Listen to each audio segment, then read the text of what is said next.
नमस्कार बंधुरा NDP cooking and blog चैनेले आपनादेरके स्वागत। आमार आजकेर रेसिपि ল্যাটা माछेर पकोड़ा। आज के आमी किभाबे पकोड़ाटा बानाई सेटाई आपनादेर साथे शेयर करब। तो चलुन शुरू करा जाक। एखाने आमी 4टे ল্যাটা माछ नियेछि पकोड़ार जन्य। एबार आमी कड़ाइये जल दिए माछगुलोके ভালোভাবে সেদ্ধ করে নেব। তো আমি কড়াইয়ে জল দিয়ে মাছগুলোকে বসিয়ে দিচ্ছি। তো দেখুন জলটাও শুকিয়ে গেছে আর আমার মাছগুলো খুব ভালোভাবে সেদ্ধ হয়ে গেছে। সেদ্ধ করা মাছগুলিকে এবার আমি একটা প্লেটের মধ্যে নামিয়ে নেব। নামিয়ে কিছুক্ষণের জন্য এগুলোকে ঠান্ডা হতে দেব। তো আমার মাছ নামিয়ে নেওয়া শেষ। এখন আমি পকোড়ার ব্যাটারের জন্য একটু পেঁয়াজ কুচিয়ে নেব।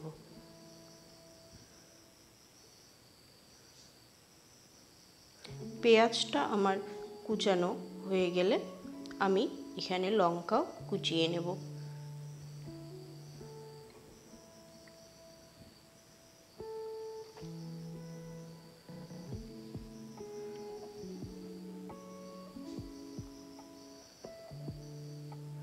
এখন আমি লঙ্কাগুলোকে কুচিয়ে নিচ্ছি। এবারে আমি একটা বাটিতে চালের গুঁড়ো নিয়ে নিয়েছি, তার সাথে সামান্য পরিমাণ বেসনও নিয়ে নিলাম। এখানে এখন দেব কালো জিরে, হলুদ গুঁড়ো, নুন আর কেটে রাখা লঙ্কা পেঁয়াজ কুচি।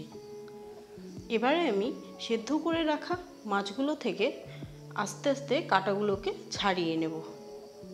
যেহেতু মাছটা খুব ভালোভাবে সেদ্ধ হয়েছে, তো মাছ থেকে কাঁটাগুলোকে খুব ভালোভাবে ছাড়িয়ে নেওয়া যাচ্ছে। তো দেখুন কি সুন্দর কাঁটাটা উঠে এলো। তো এখানে আমার মাছের কাঁটাগুলো ছাড়িয়ে নেওয়া শেষ।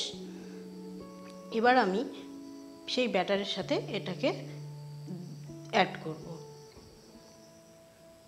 এখন আমি এগুলো খুব ভালোভাবে মেখে নেব।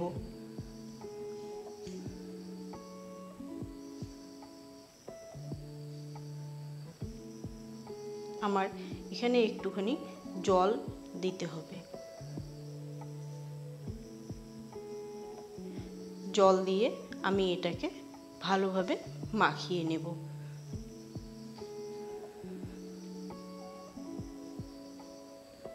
তো দেখুন আমার মাখানো হয়ে গেছে। এবারে আমি কড়াতে দিয়ে দিলাম তেল।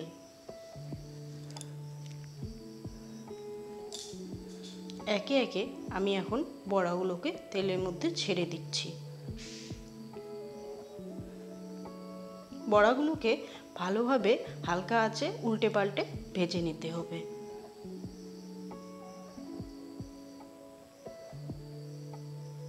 তো আমার বড়াগুলো দেখুন সুন্দর ভাজা হয়ে গেছে। এবার এগুলোকে আমি নামিয়ে নিচ্ছি। বড়াগুলো নামিয়ে নেওয়া হয়ে গেলে আমি আমার বাকি ব্যাটারটাও এভাবে আস্তে আস্তে ভেজে নেব।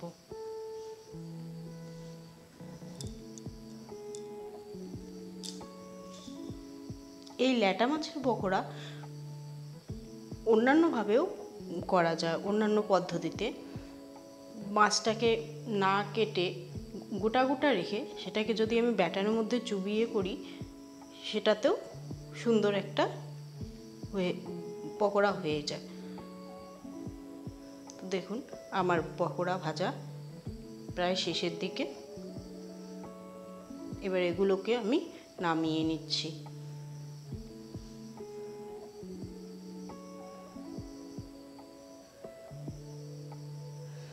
এই হলো আমার আজকের রেসিপি ল্যাটা মাছের পকোড়া। খুব বেশি সময় লাগে না, খুব সহজেই হয়েও যায়। তো কেমন লাগলো আমার আজকের এই ছোট্ট সাধারণ রেসিপিটি? যদি ভালো লাগে তাহলে একটা লাইক করে দেবেন, কমেন্ট করবেন আর শেয়ার করে দেবেন।